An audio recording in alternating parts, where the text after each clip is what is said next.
Seja bem-vindo, seja bem recebida por aqui. Esse aqui é o Domine Holding e Proteção. E agora a gente está na luta dos alimentos e holding e proteção e legado e tudo mais. Essa aqui, gente, é a parte 3 dos alimentos, porque eu achei que ia ser uma aula super simples, mas assim, ó, a galera me disse que quer saber mais sobre isso, então a gente vai verticalizar um pouquinho mais. Sabe por quê? Porque isso não se encontra em qualquer curso por aí. E por conta de não encontrar, o advogado especialista, que é aquele que recebe 5 vezes mais que o advogado comum, é aquele que pode ir na apresentação do seu filho, é aquele que leva o filho ou a filha para a escola e que tem a agenda em cima do domínio dele mesmo, sabe que vale a pena, né? Então, bora aqui. Qual é a ideia que a gente teve? A gente já fez aqui a identificação de pelo menos 3 modalidades em que a gente pode usar alimentos no planejamento sucessório. Eu vou identificar quais são elas para a gente lembrar, e elas estão nas aulas anteriores, então se liga aí e já dá uma olhadinha nessas aulas. O primeiro deles é equilibrar deixas, o segundo deles é utilizar na holding mesmo, o terceiro deles é o testamento, ou a doação com encargo. E o quarto deles é agora, alimentos vitalícios em favor dos ascendentes. Por que que isso aqui é importante? Por que que isso está separado? Porque aqui está a garantia da preservação desses ascendentes que ficam nessa questão aí de planejamento patrimonial. Antes de começar essa aula aqui, gente, já pega uma coisinha de comer, né? Vocês sabem que o meu taurinismo, quando tô com fome, é feia coisa.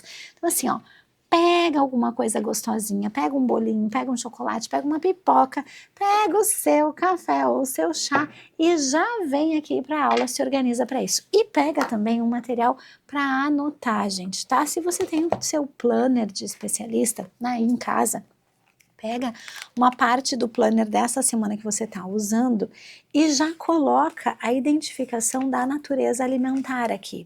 Porque isso é uma coisa, gente, que se você não anotar na parte de anotações, você vai esquecer. E eu tenho o hábito de identificar aqui para mim a coisa importante que eu acabei de verificar como novidade num artigo científico, numa pesquisa. Então, marca aí para você não esquecer. Bora conversar sobre os alimentos vitalícios em favor dos ascendentes, tá bem? Então, olha lá. Nesses processos de reorganização patrimonial, especialmente quando tem transferência de cota empresarial aos descendentes, a gente pode criar obrigações alimentares vitalícias. E isso é uma alternativa superior à ideia de usufruto. Por quê? O usufruto, gente, ele vai garantir a rentabilidade, mas se a empresa não estiver trazendo frutos, eu não vou ter sustento. Então, a ideia de instituir uma cota alimentar vitalícia significa instituir alguém para fazer esse efetivo pagamento de modo vitalício. Ah, Simone, mas nem todos os clientes, olhem aqui para mim, nem todos os clientes gostam dessa ideia, nem todos os clientes entendem que essa pode ser uma boa ideia. E aí eu quero mostrar esse gráfico para que vocês possam ajudar aí a convencer esse cliente, certo? Em termos de flexibilidade, a gente tem os alimentos vitalícios como muito mais flexíveis, porque eles podem ser revisados para mais se as pessoas precisarem. Em termos de gestão, alimentos são muito mais fáceis de gerir do que o usufruto, porque alimentos são débitos alimentares, eu faço a gerência disso do jeito que eu quiser. Frutos são renda, eles pagam impostos. Em termos de segurança, eles são bem aproximados, porque os dois são seguros. Mas em termos de previsibilidade, não fico dependendo do lucro da empresa para que eu possa ter alguma questão diferente. Então, trabalhar com essa situação mais relacionada a previsibilidade, a questão dos alimentos pode ser uma boa para o seu cliente e às vezes é melhor instituir ali os alimentos vitalícios do que um próprio usufruto, né? Olhem aqui para mim. Eu quero perguntar para vocês se vocês já fizeram aquela parte da especialização que trabalha com o planejamento sucessório.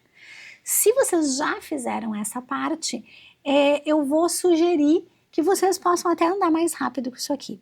E se vocês não fizeram ainda a parte que eu trabalho com as cláusulas de segurança, para que a gente possa ter segurança no planejamento sucessório, essa parte aqui é para que vocês fiquem bem atentos. Eu sei que lá na especialização a gente já verticalizou, inclusive tem aqui uma parte do nosso planner especialista que a gente está indicando essa parte das cláusulas de segurança. A gente está aqui, se não me engano, a gente está no módulo 4, ó, tá identificado aqui no módulo 4 essas cláusulas, eu tô falando disso, tá? Esse momento, então, é o planejamento para uma incapacidade futura. Vem aqui comigo. O que é esse planejamento para incapacidade futura? A gente vai pensar numa abordagem preventiva, evitando litígios familiares e dispensando ações judiciais em momentos de fragilidade. Os alimentos podem ser previstos, por exemplo, em mandatos duradouros. Simone, que história é essa de prever alimentos em mandatos duradouros? Olha aqui para mim. A gente tem uma possibilidade número 5 alimentar aqui, que é de constituir um mandato duradouro, por exemplo, para minha irmã, para que ela se obrigue por esses alimentos. Por que eu estou fazendo esse tipo de instrumento? Quando eu tenho, por exemplo, uma ideia de uma progressão de uma doença degenerativa. Eu sei que tem alguém que está acometido, por exemplo, Parkinson, Alzheimer, demência senil. E quando eu faço estruturas que são societárias, mais vinculadas a essa ideia aqui, essas estruturas societárias, elas podem barrar na senilidade da pessoa. Quando eu faço um mandado duradouro, o que eu estou fazendo é dizer que mesmo se eu me incapacitar logo ali na frente, ainda assim eu quero que isso continue em pé, continue rígido. O que eu posso fazer em vias de mandato duradouro, certo? Volta lá para a apresentação. Eu posso ter instrumentos de administração patrimonial. Internacionalmente eu posso instituir trusts, e há quem diga, quem defenda que eu posso fazer trusts no Brasil. Posso ter holdings familiares e disposições testamentárias, só que essas circunstâncias aqui, elas são diferentes do próprio instrumento de mandato duradouro. Então, eu instituo no tabelionato de notas um mandato duradouro específico. E aí, o que eu faço aqui? No caso de curatela ou de incapacidade superveniente, os alimentos vão ser automaticamente devidos por aquelas pessoas que assumirem os meus próprios bens. Então, a ideia aqui é planejar, se caso eu tiver uma eventualidade futura de uma incapacidade, eu já estou coberto, eu já estou protegido, certo? E aí, quais são os instrumentos mais comuns que a gente usa para planejar essa incapacidade? Então, eu tenho lá o próprio mandato duradouro, que é um instrumento que fica válido, tipo um contrato Ulisses, né? Mesmo após a incapacidade do outorgante. Eu tenho a ideia de trust ou holding, que eu tenho regras automáticas de distribuição de ônus e de bônus em caso de incapacidade de alguém.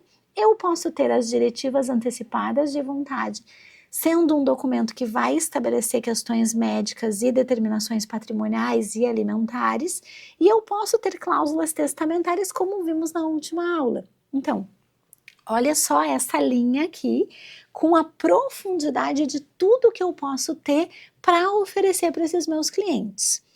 Quando a gente está olhando para esse lugar dos alimentos, é importante que eu separe para vocês a natureza jurídica desses créditos. Olhem aqui para mim. Na vida real, toda vez que eu recebo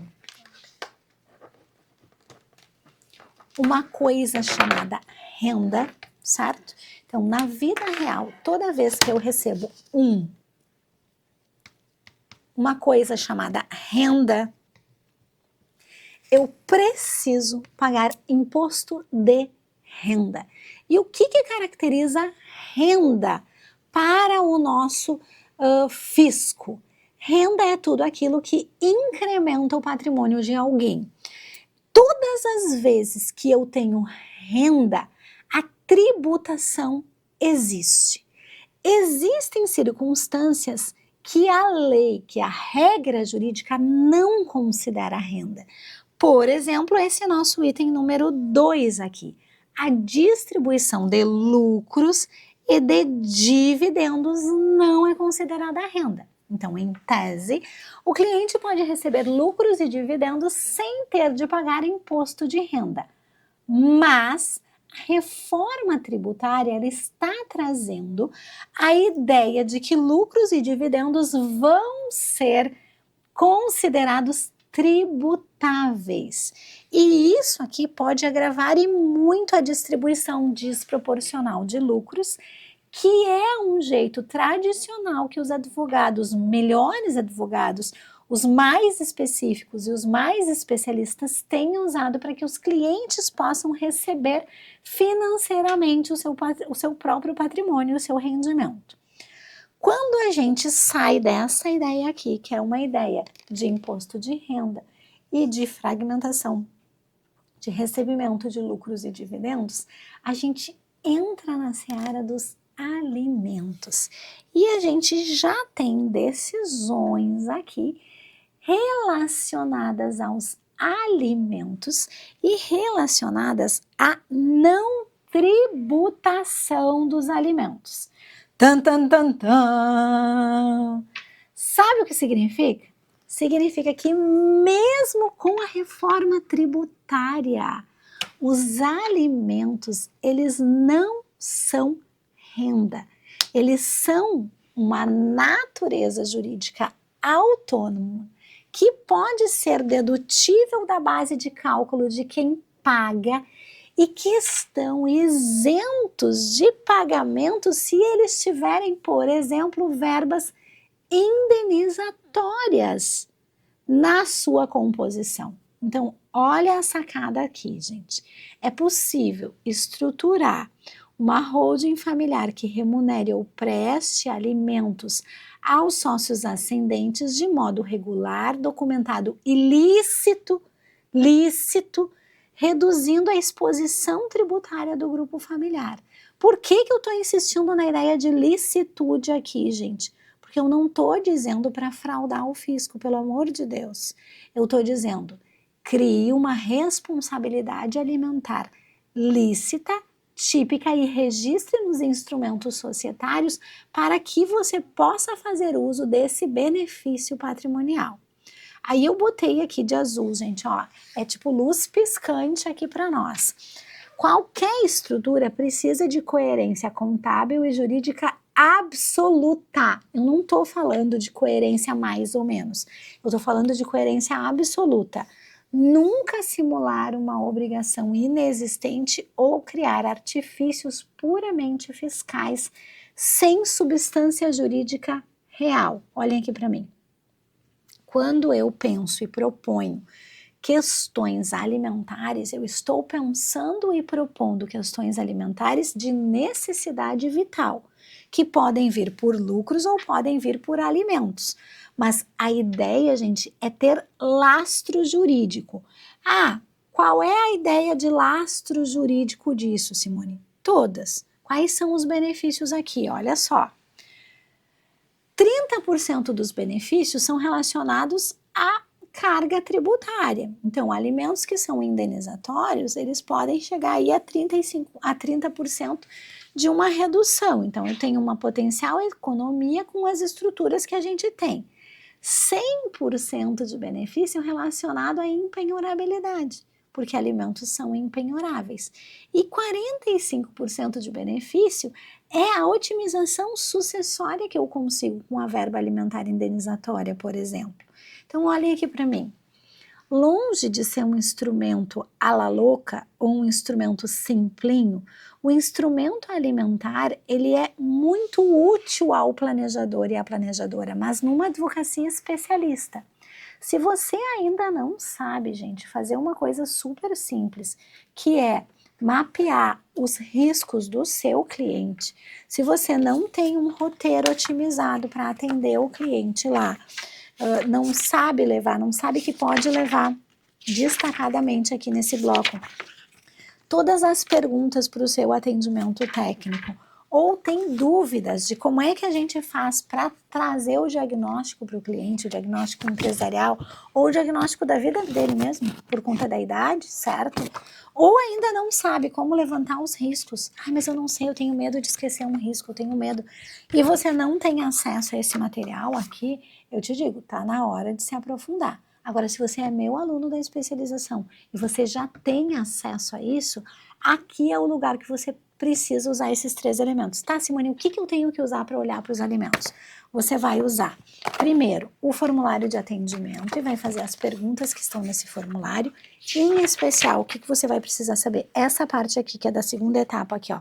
Situações de riscos e vulnerabilidades, aqui que você faz esse levantamento.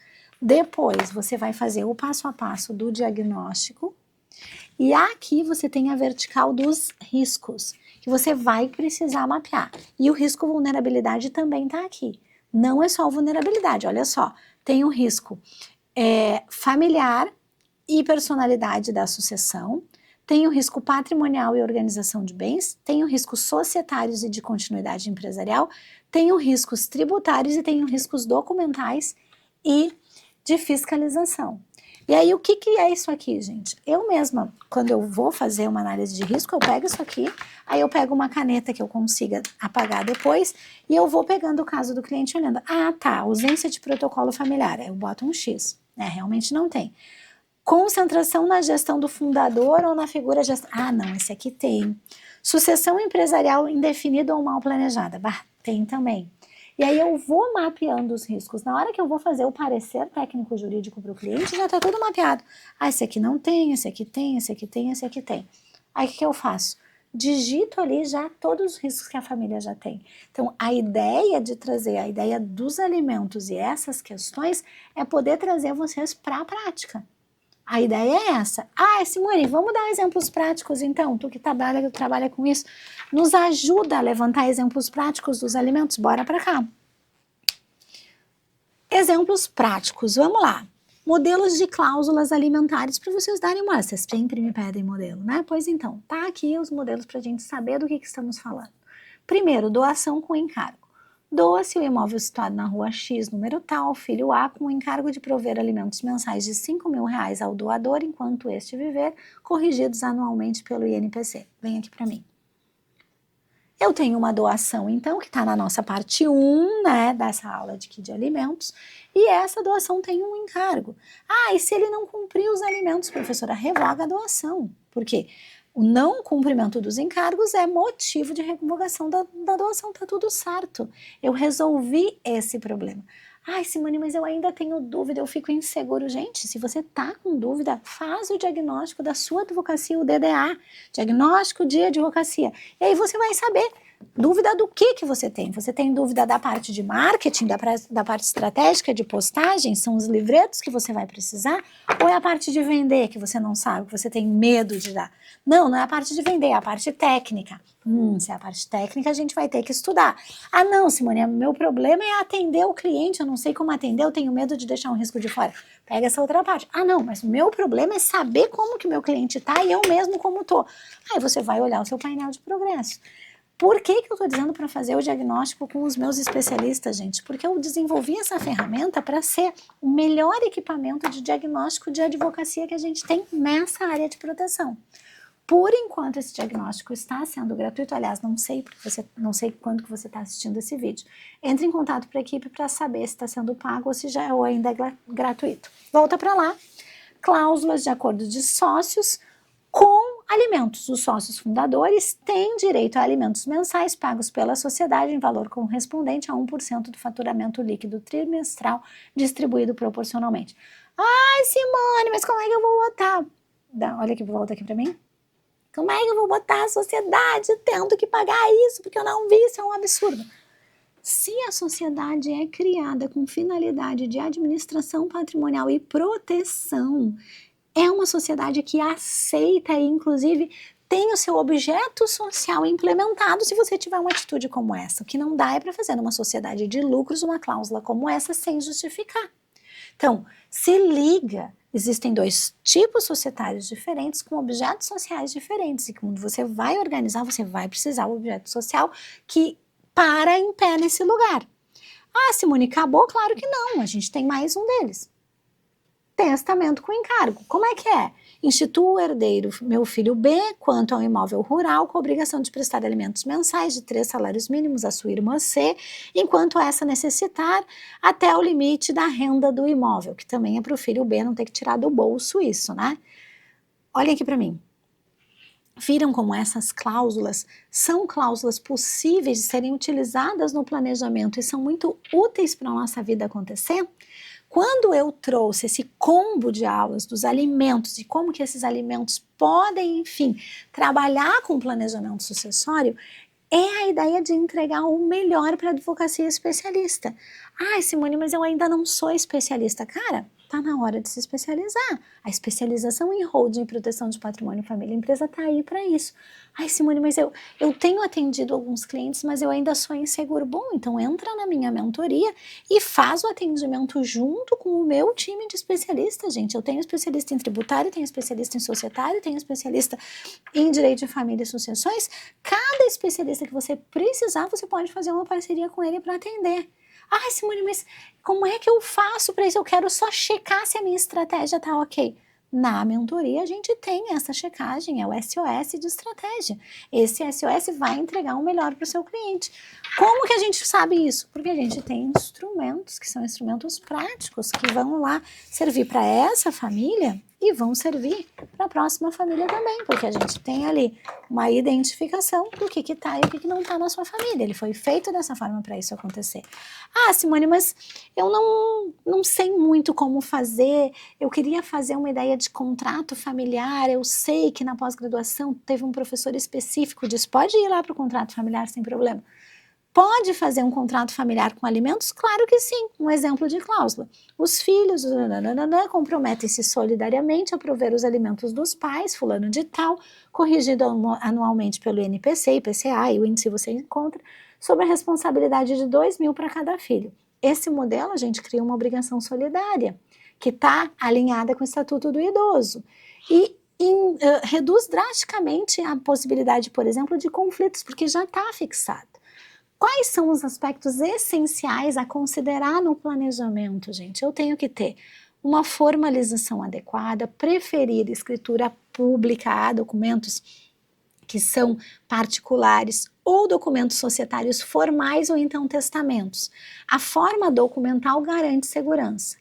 A ideia dos alimentos é associada à ideia de empenhorabilidade. Os valores recebidos a título de alimentos são empenhoráveis por natureza jurídica, protegem o beneficiário com relação às contingências que podem acontecer. Os alimentos também são irrepetíveis, uma vez que eles são pagos e não podem ser devolvidos ou compensados. A gente tem a previsibilidade, porque a pessoa que está em vulnerabilidade, ela sabe o que ela vai receber, e o encargo alimentar, gente, não é considerado doação inoficiosa, eu preservo os direitos hereditários. Então, olha aqui a vantagem gigante que a gente tem de considerar os alimentos no planejamento. Tá entendendo por isso que eu fiz essas 3 aulas? Tá entendendo onde que a gente quer chegar com esse assunto? Quais são, então, os princípios do direito alimentar e quais são as aplicações? Citei ali o que está na legislação, não precisamos repetir. E aí, quais são as conclusões que a gente pode tomar? Sempre busque uma assessoria jurídica especializada. Ai, mas eu já sou assessoria jurídica especializada. Se você está nota 10 nas 7 áreas de advocacia, você está tudo bem, você não precisa de um especialista para nada. Agora, se você tem alguma insegurança, sugiro que vá atrás de um colega para que possa se colocar nesse lugar. Ah, Simone, mas onde que eu posso encontrar pessoas que são boas? Na rede de advocacia protetiva.